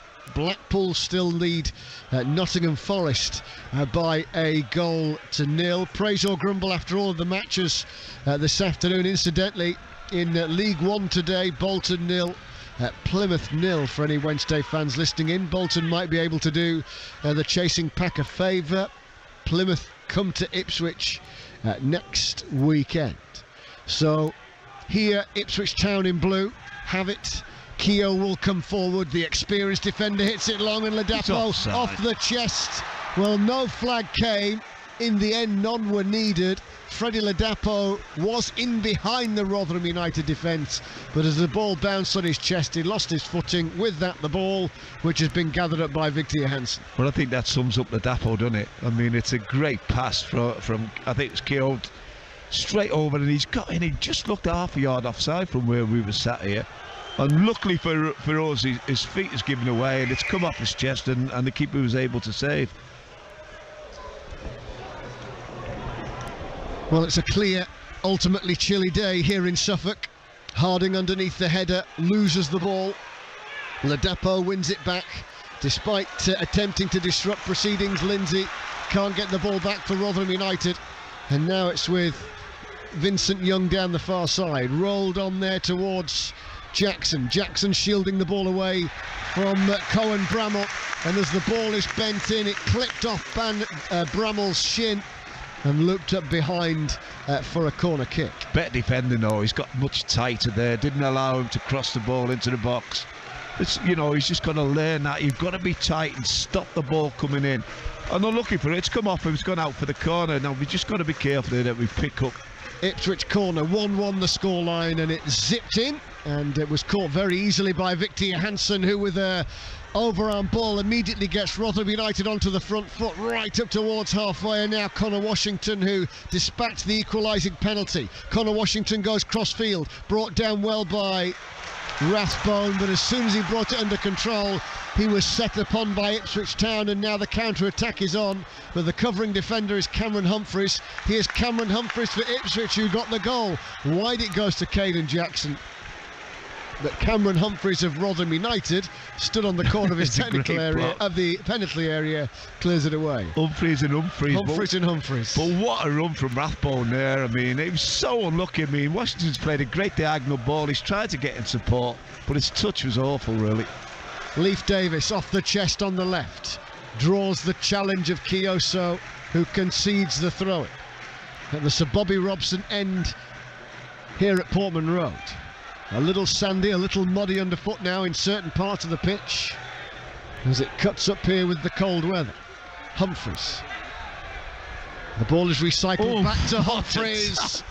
A 50-50 coming together, and Chaplin's not offside from the throw-in. In goes the cross. Rotherham United stood, and Wes Harding blocks. But just on that challenge, wholehearted it was. Both players are all right. You could hear the thud where Wes sat. And it was unbelievable. Okay. I mean, what a tackle from Kioso and Humphreys. You could hear it, couldn't you? Like a massive big bang from here. And then we got caught sleeping, but he took a quick throw in from it. Leif Davis will take the corner in front of the corner flag, which is billowing in the wind. In goes the corner, up to the edge of the penalty area where the ball is attacked by Hakeem Adofi. Ipswich stay on the front foot. Davis's cross hit first time on the half volley. It was teasing, it was inviting, but it zipped through the 6-yard box and goes behind for a goal kick. Yeah, and lucky for us that none of them were on the enemy, because that was a great ball. I mean, he's drilled it from this left wing position right across, I mean, in between the penalty spot and the goal, and nobody had moved on the Ipswich side, luckily for us.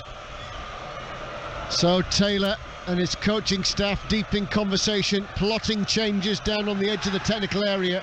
We had wondered if change was coming at half-time. In the end, given the scoreline at 1-1, none were required, but the penalty from Connor Washington was sorely needed by Rotherham United, who didn't create a great deal at all in the first half in open play. Ipswich Town with the better side in that respect considerably, but 1-1 it is. You can take this tie to a replay. It's only in the later rounds where replays won't happen. Rathbone's short cushioned header to bring in the ponytailed Kioso. Back it goes to Kioso again, who swivels over the ball and is lofted the ball in behind to Rathbone, but his attempted return to Kioso from Humphreys is blocked. In the end, the referee has found in favour of Ipswich Town and adjudged that Rathbone just had his foot a little too high there as he tried to whip it over his head. So it will be a free kick then, deep in the left back position for Ipswich Town. You've just got to be careful, Rathbone. When you're on that yellow, anything daft like that, where you just raise your foot. The last thing we want now is to go down to 10 men out here. Well, don't forget, Rotherham United are none too productive on the road this season. They've lost their last 3, haven't scored, just 2 away wins at Sheffield United and Stoke City. Memorable for Rotherham United, though they were. Here it's 1-1 against Ipswich Town in the FA Cup. Shoni Aluko will stretch. The ball is loose, picked up by Connor Washington. In the end, he takes a shot, and it's taken a deflection, and it's gone out of play for a corner. The shot from inches inside the penalty area. I think even Connor Washington for a second wondered if he was the one that hit the ball last, but it will be a set play for Rotherham United. Yeah, I mean, it was unlucky really. I mean, he took the strike nice and early. It's got just the lad's done well, closed him down, got a little ricochet, and it's gone out for the corner. We just want some quality now from this set play. I don't know why Humphreys isn't in there as well. I mean, he stood on the halfway line here. One of your centre halves. Well, there are 3 players not involved: Bramall, Rathbone and Humphreys. Is this off the training ground then? Is it something we don't know is going to happen there? Well, if they're going to race into the box, they're going to have to do it from at least 25 yards out, those 3. Humphreys is 5 or 6 yards in front of the centre circle. Ferguson then plots the corner. Into the penalty area it goes. Keogh with the clearance, picked up by Rathbone. He's forced to turn, go back to Humphreys. Humphreys will lever it back out towards the left-hand side where Ferguson won't get there, and now Ipswich Town begin the counter-attack. Striding up towards halfway, it's Caden Jackson. As soon as he reached the halfway line, he turned. Ipswich Town still have possession inside their own half with half an hour of normal time remaining. Worked out towards Davis on the near side. He controls the ball on his left. Kioso's hassling, harrying and jockeying him back. Now Edmondson on halfway as Rathbone keeps him at arm's length. Great defender by Kioso there. He'd forced them back another 50 yards nearly. So the side in blue, Ipswich Town, have it playing from right to left. Into Connor Chaplin, busy and bright as always. On the angle, 35 yards out, floating the ball into the penalty area. Humphreys with the headed clearance. Twice making FA Cup appearances for Manchester City in the early part of his career. Ipswich Town retreat back into their own half. Lee Evans looks up, works the ball through the centre circle here on Football Heaven. BBC Radio Sheffield. Keogh now driving it into the box, and Connor Chaplin's onside, and as he volleyed the ball left-footed, it screams into the stand behind the goal, and it will be a goal kick. Every one of them back 4 or 5 lads there, all looking at the linesman for an offside decision. He didn't give it. I mean, so if Chaplin scores there, I mean, it's a goal. I mean, he looked offside, didn't he, from here? I mean, he's all on his own. He's luckily for us, I mean, he's a left foot volley and he's put it, what, 3 or 4 yards over the bar. You just got to be careful with his runs, because he's playing a little bit deeper than Ladapo, and he's just making them late runs into the box. Still, Chesterfield lead West Brom by 3-2 at the Technique Stadium. Burnley have gone 4-2 up on Bournemouth down on the south coast in the FA Cup. Millwall 0, Sheffield United 2. Jebison, one of the scorers for Sheffield United in the capital. Later on BBC Radio Sheffield, at Sheffield Wednesday against Newcastle United. Can Rotherham United find a winner here against Ipswich Town at Portman Road and join the likes of Tottenham, Reading, Preston, Leicester and Southampton, who've gone through in the early kickoffs in the FA Cup third round today? One of the key marker days in the football calendar. Stooping to head the ball forward on the far side, Richard Wood. Picked up now by Lee Evans of Ipswich Town. He whips a pretty vicious looking ball back to keeper Ladke. Rotherham United press again through Rathbone. Ipswich Town don't like it, and it's won back by Rathbone here. Corner of the penalty area, but then the ball's pushed to the corner of the box. Kioso couldn't get there. Now Ipswich Town look to try and get away, and as that move broke down, the attempted ball back out wide couldn't be controlled by Rathbone, so Ipswich get the throw in. They're pressing occasionally, not regularly. No, I mean, it shows. Surely he's going to look at that, Matt, and think, you know, we've got to do that more often. I mean, Rathbone, Washington, Kioso squeezed the life out of them, and they gave the ball away in a dangerous area for us to get at them. Chaplin in a crossing position, bending the ball in from the left-hand side, headed away by Rotherham United. Ferguson drills it long up the centre of the pitch. Ladke, the goalkeeper of Ipswich Town, is a long way out of his penalty area. The Czech, formerly of Salford and St Mirren. Now Ipswich have it once again. Crossfield ball to Kane. Vincent Young plucked from Colchester just along the A14. Lee Evans teases the ball over the top. Back there defending on the far side, Cohen Bramall. And Rotherham United are able to get it away. So 1-1 the scoreline then. Connor Washington equalising from the penalty spot after he was fouled. Shoni Aluko body swerving 40 yards out. Wide it comes to Davis. In it goes to Chaplin. Turns, gets the shot off. Blocked by the legs of Wes Harding. It bobbled underneath one foot, cannoned off the other, and trickled behind for a corner. But he always has too much space inside the penalty area, Connor Chaplin. And Aluko as well. I mean, he's found that little gap, and that's where a Doffin's got to be tighter and stop him dropping off and picking balls in there. He's a good player, Chaplin. He's finding so much space in that box. Leif Davis with the left-footed cross, swung in at the near post. Off the chest of Rathbone. Work here for Ferguson to do, whose clearance is closed down. And in the end, the ball goes behind for a corner as Caden Jackson's pullback from the byline was hit by Connor Chaplin, but it came off a Rotherham leg into the Bobby Robson stand, and it will be a corner. Well, Ferguson, he gets caught in possession of the ball in the right back position there. He's looked up, nobody to hit, so he's had another touch and he gets caught with it. 2 against 1 again on the short corner. Short corner now, bent in this time by Shoni Aluko. Humphreys rising up to the edge of the box, will have to volley it away with Richard Keogh, the experienced centre-half, lurking there. Floodlights on now and prominently bright then here at Portman Road. 66 minutes of football, and it's 1 each between League One Ipswich and Championship Rotherham United. One riding high, one needing a boost in the Championship, particularly given some of the fixtures that are on the horizon. Commentary of the Blackburn Rovers game next weekend with us on BBC Radio Sheffield, the first of a run of fixtures, all against high-ranked Championship sides. Here, Vincent Young bends in, the cross, takes the deflection. It screams in at the near post of Victor Johansson. Took a deflection.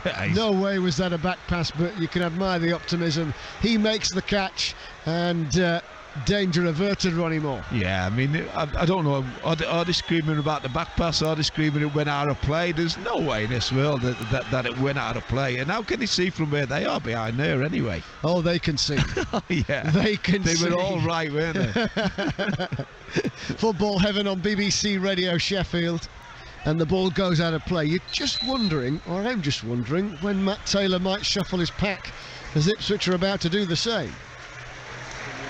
Or do, rather, with Harness coming on and Shoni Aluko making way. Marcus Harness, the former Pompey man, more of a regular starter, 7 in his 26 appearances for Ipswich this season. Aluko having been a nuisance. Yeah, he's done all right, hasn't he? Yeah. I mean, I'm glad he's off, really. He's found the little areas in the pockets, and he's had probably the most shots in the game for them. It's perhaps evidence, though, that, well, even more evidence that Ipswich Town have got that strong a squad. They've named very much a changed team, one that wouldn't regularly start in League One. Yeah. They've still got a very strong team. Yeah, they have. I mean, they've got a good squad of players here, and that's probably why they'll go up or go very close to it this year. But really, you know, it's just been a better second half for us, to be fair. Yeah, 2 points off Wednesday, who are second in the table. Changes coming, though, for Rotherham United. Here's Rathbone, who cuts in field. He lays the ball square to Cohen Bramall. Bramall keeps it moving towards Ferguson, but the ball is telegraphed. It's a great tackle. And Caden Jackson carries it clear before that great tackle, and in it goes into the stand. Cohen Bramall was the one that made that great tackle, and, well, a little later than perhaps we thought, but Ogbene and Barlasa, Ronnie, are coming on. Yeah, I think so. I mean, you know, we're here, so let's win it. It's one of them. It's, you know, last thing you want is a replay, really, at this stage of the season. You've got 2 lads sat there who are top draw players. You know, let's use them for the last 25 minutes or whatever. Yeah. So 69th minute of the match. The scoreboard is incorrect down beneath us, so Dan Barlasa with number 4 on his shirt is coming on, and Ferguson is going off. Shane Ferguson. Dan Barlasa, who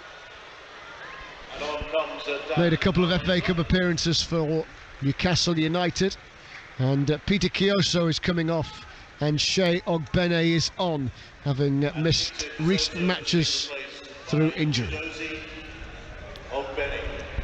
So Shea Ogbene on. Can he add to the 6 goals or 7 goals that he's got in total this season, as the heavens open and the rain comes down and it's swirling, Ronnie Moore? Oh, look at it, rain, wind.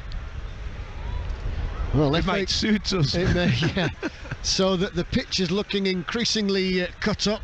Goodness me, that's happened quick as a flash, hasn't it, as the throw-in is taken over on the far side. That will affect things. Challenges might be a little bit meatier. Balance might not be quite so firm underfoot now from here on in, but you can really see the wind, can't you? That it's not coming down in stair rods. That rain's going every which way. I think the keepers hate it when it's wet and the ball skidding off. If you're a striker, you're always following in on any shot that goes in on the weather as it is today. Yeah, well, now's the opportunity. If you can get a shot off, do it. So Rotherham United level at 1-1 with 20 minutes of normal time to go here on BBC Radio Sheffield. The rain tumbling down. The Millers in white, playing from left to right, but presumably kits won't be too white for too much longer. Equalising against Ipswich Town. They took the lead through Cameron Humphreys. Cameron Humphreys. Rotherham United equalised a minute or so into the second half from the penalty spot through Connor Washington. Vaclav Hladky, the goalkeeper, will work it out to the far side. Then Ipswich go long. A stretching Wes Harding takes the ball out of the path of Freddie Ladapo, who was lurking just in front of the D. But Rotherham United have it now and build a little counter-attack of their own. Not even Connor Washington didn't see on his outside the run of Shea Ogbene. He turned to his right, where he was closed down by 2 in blue, because he thought the easier pass was on for Rathbone, and it wasn't. He's only got to give it here to Rathbone, hasn't he? I mean, he's looking for the hard ball to try and get Lindsay in. But it's we've gone like a little diamond shape now in that midfield area there. Ogbene's come out wide in this Kioso role here, and it looks like Dufferin's going to be the one who's just in now behind Washington, with Barlasser just in front of our back three. So that's an interesting shape for us. Throw in then to Ipswich Town. Leif Davis looking left then right before the throw-in is looped into the penalty area. Ladapo, the former Miller, screams for a penalty and gets a penalty. He was wrestled, and as soon as he flung his arms out wide to complain, the referee points to the spot. Stupid, absolutely, and he did pull him. But he's got it to feet far too easy from the throw-in here. If they've got a throw-in here, it's just gone out of play. And you can't throw it into Ladapo's feet 10 yards inside or 8 yards inside our box. And he's backed in and backed into Harden, and Harden's put 2 arms on his arms on the shoulder, and he just pulled him and turned him. It's a penalty. Richard Wood continues to protest, but those protests will ultimately be in vain.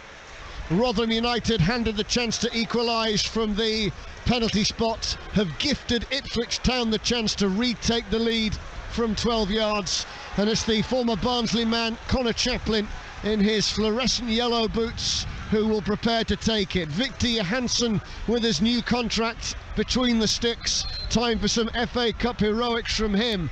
Up steps Chaplin, and although Victor Johansson pounced to his right, the right way, the shot was venomous enough from Connor Chaplin, and from the penalty spot, League One Ipswich Town retake the lead here in the driving wind and rain at Portman Road. It's Ipswich Town 2, Rotherham United 1. Well, I think the quality that Chaplin's got, he's never missing that, is he? I mean, it was a great pen. Keeper no chance of saving it. But Harding, absolute stupidity. You know, talk about doing the right thing in the right area. I mean, it's just self-destruct. We've just given him a leg up back in the game. Now we've got to chase it again and get after him. It's honestly, we've been a better side second half, but naive, absolutely naive defending has cost us both goals. So it's football heaven on BBC Radio Sheffield. And if Rotherham United don't get back on terms and don't turn this around for at least a replay, and with that a victory, the pressure will only mount on this team. It's crazy because we've had a decent, 20 odd minutes or 25 minutes of this second half. And it's just crazy. There's another substitution here. Jamie McCart is coming on for Rotherham United. Shane Ferguson, the player who will make way, a Scottish Cup and League Cup winner with St Johnstone. So Jamie Lindsay is the player to make way. So back four now. Yeah, reshuffle. Ipswich Town are going to make a couple of substitutions of their own in a moment. Greg Lee, the left-sided player, one of the players coming on. In fact, there might even be three, with Edwards and Burns all preparing to come on as well. So Rotherham United 2-1 down at Ipswich. Cameron Humphreys shrugging and shirt pulling on Freddie Ladapo, so concedes a free kick. They never learn. It's stupid, absolutely stupid defending for the professional footballers. They're all too tight. You know what the Dapo's like. He wants to back into you, and we're getting caught for it all the time. Well, Leif Davis is coming off. Kyle Edwards is coming on. Greg Lee is coming on as well.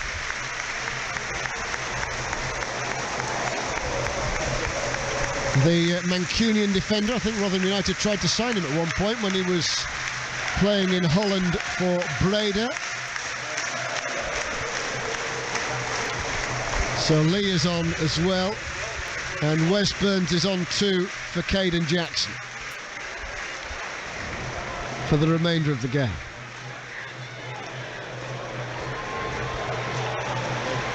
One or two more regulars re-entering the field of play, Ronnie Moore. Yeah, they're just going to try and stiffen it up now and consolidate it and use the better players now to hold on to what we've gifted them.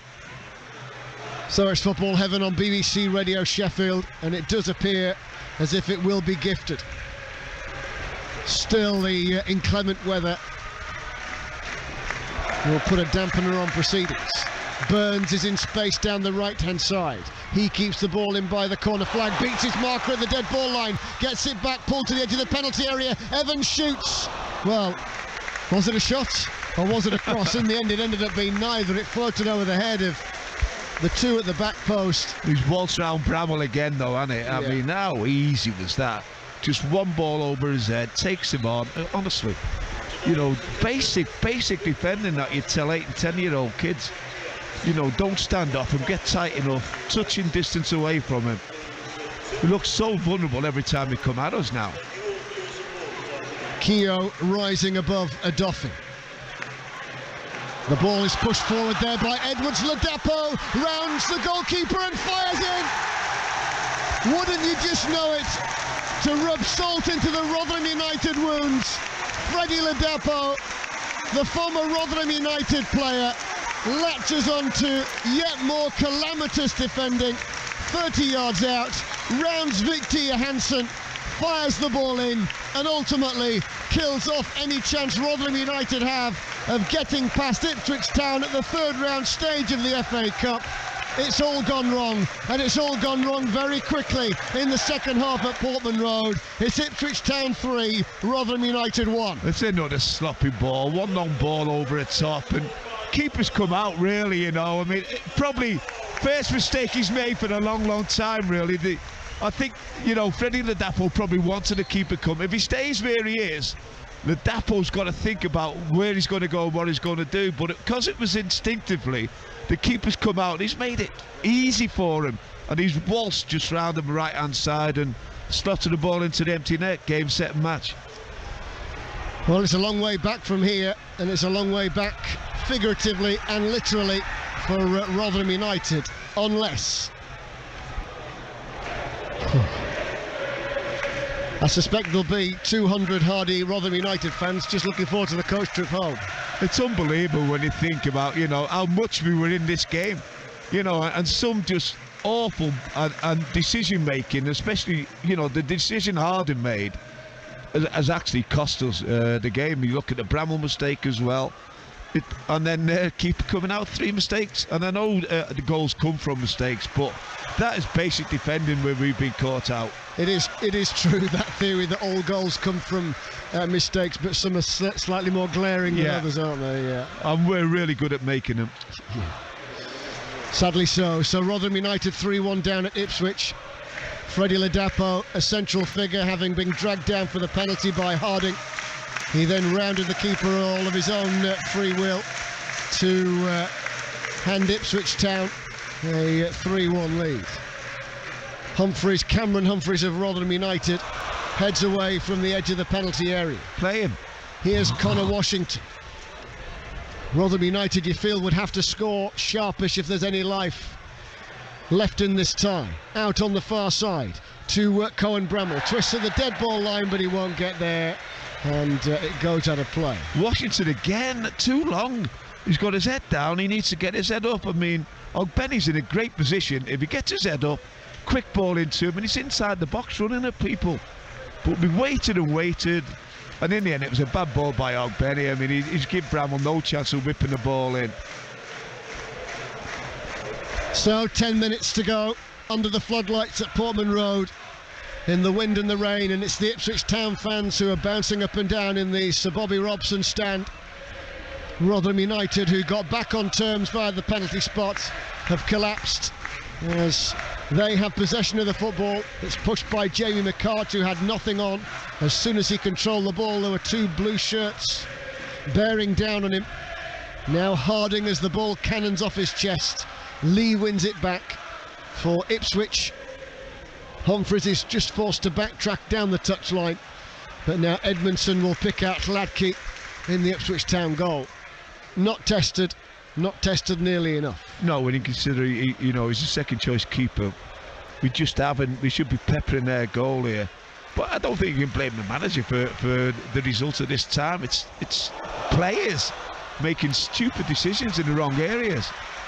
Nobody's gone tight. Look at it. Out to Wes Burns, who had free time and space to cross into the penalty area from the right-hand side. And Bramall's just backing off. Look, he's giving the space out wide. Bramall closed down Burns. Burns goes round him. In goes the cross. They're queuing up, and the shot off the post from the substitute Kyle Edwards. And Rotherham United a lick of paint away from going 4-1 down. But you cannot defend like that. I mean, Bramall is just 3-4 yards off him, and all their attacks have come down that side. You know, Bramall's defensive knowledge is just non-existent. I just can't believe. He's fantastic going forward, but he just, honestly, he needs some defending coaching, because he just doesn't know how tight to go. He's 2 or 3 yards off people, and at this level, and especially decent side in the First Division, he's allowing them to put balls in our box, and the lad should have scored, really. He's pulled it back and he's hit the post from penalty spot. Well, the Ipswich Town fans applaud Freddie Ladapo off the field, having had his involvement in the match today.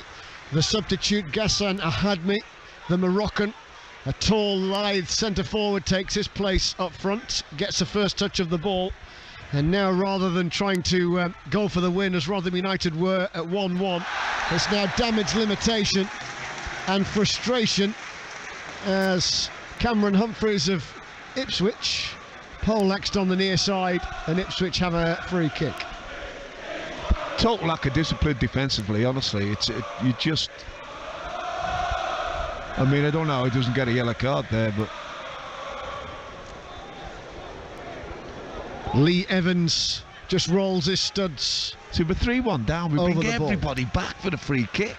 Stick 2 or 3 up there and make them come back. When they're going to have at least 3 to pick our 3 up. That sums it up, the song.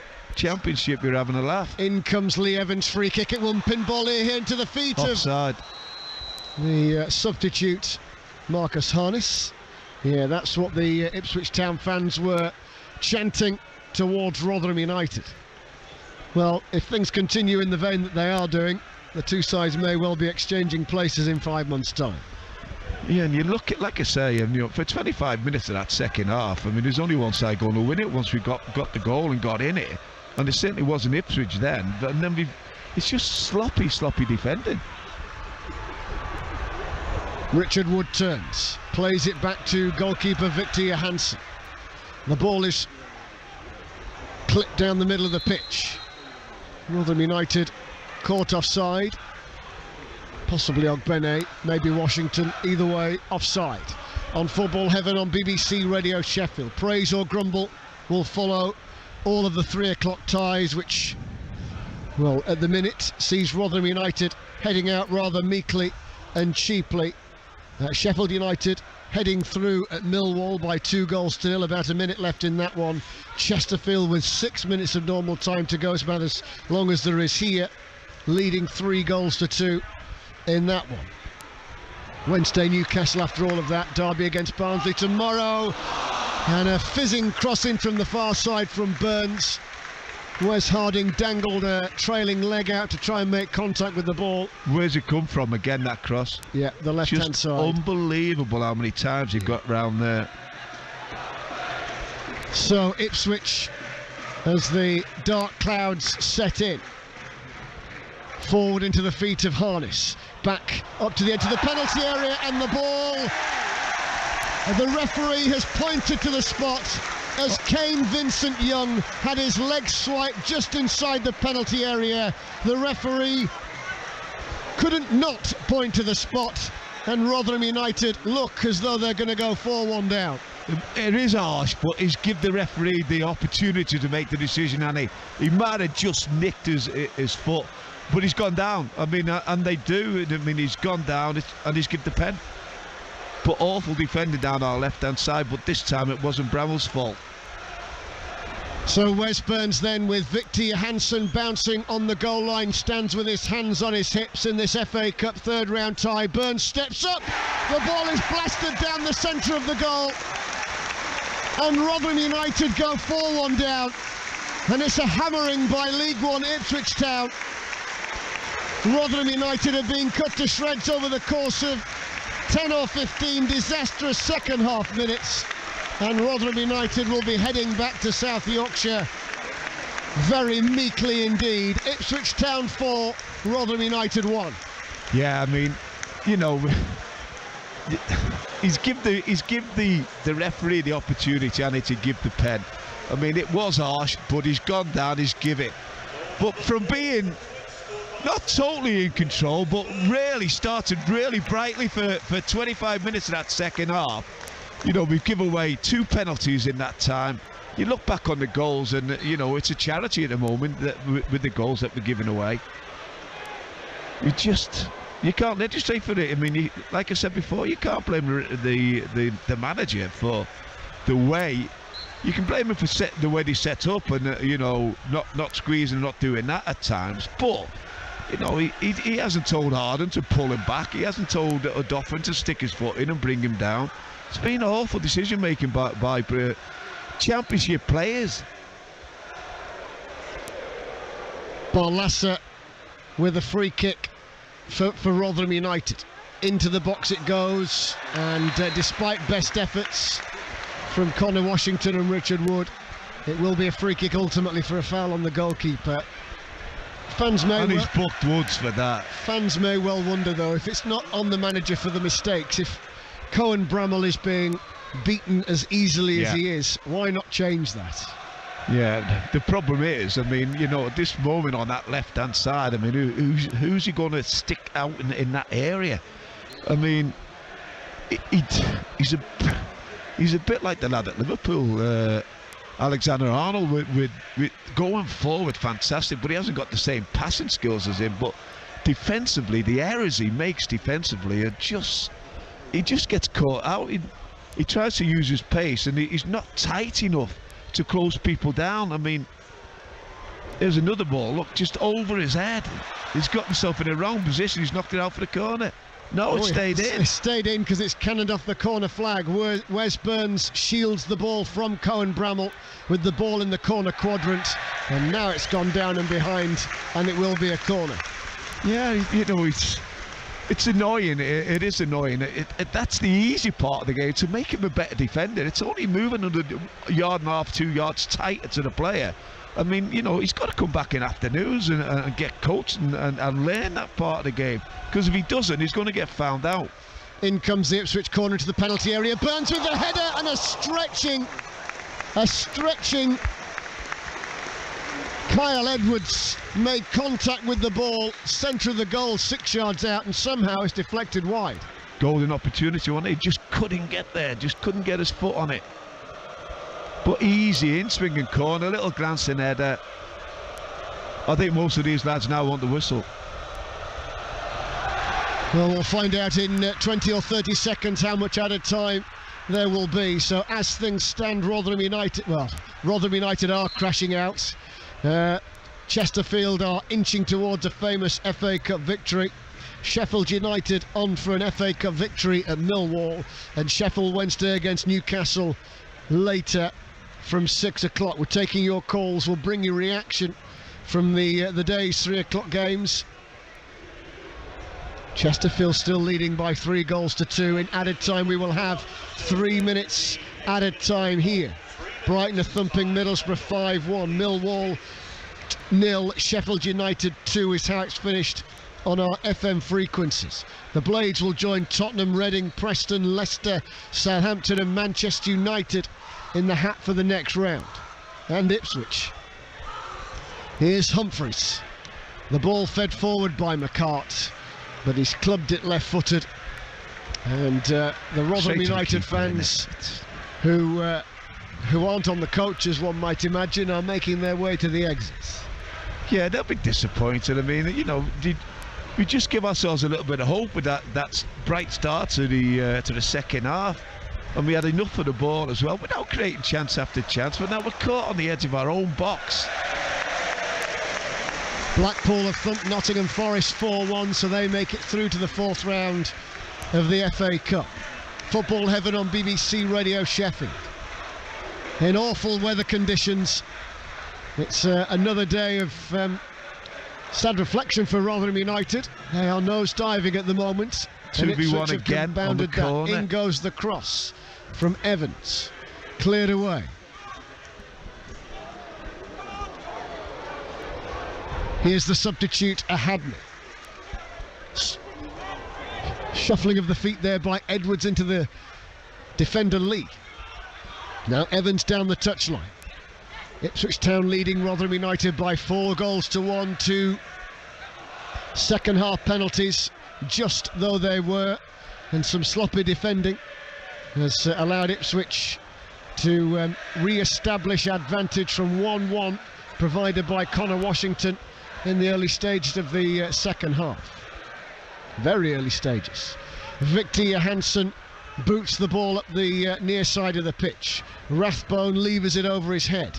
Ogbene, who will chase the ball down. A Dauphin tried to pick him out on the edge of the penalty area, and it's grabbed by the goalkeeper Kladke. Kladke just eating down the seconds. Ipswich Town in no rush. They're on for a famous victory. Out it goes to the far side. Harness, formerly of Portsmouth, on Football Heaven on BBC Radio Sheffield. Rotherham United keep their shape. Ipswich go back to their goalkeeper. Don't forget, we'll be taking your calls after all of the drama and action at 5. Wide to the far side it goes. Work for Kane Vincent Young. Infield to Harness now. Pushed on now to Ahadmi on the edge of the penalty area where Richard Wood is defending. Cleared into the stand, but no further action is needed. And Rotherham United are being well and truly booted out of the FA Cup by Ipswich Town. By and large, second half masters of their own downfall. They conceded 2 penalties, 2 sloppy penalties, with further bad defending to go from 1-1 to 4-1, and ultimately they've got what they deserved. Ronnie Moore. Yeah, I think so. I mean, first half performance certainly wasn't good enough. Second half, I mean, we've got the early penalty, we're back in the game, and, you know, we've got 15 minutes to go. It's still, roughly still, I think it was 15 minutes ago, still 1-1. You know, there's nothing in the game. And if anything, we were the team that looked like we were going to go on and maybe win the game. Then we give away stupid, absolute, ridiculous penalty with Arden pulling the Dapo back. It's just a crazy, crazy decision. But then we collapsed then. Instead of then, you know, being organised and staying in some sort of shape, we just collapsed them. We allowed the big long ball over the top for the third goal.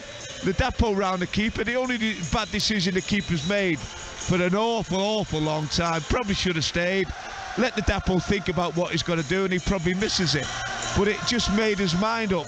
And then the other penalty, right at the death, more or less, with Doffman making another silly decision. Give the referee the opportunity to give the pen away.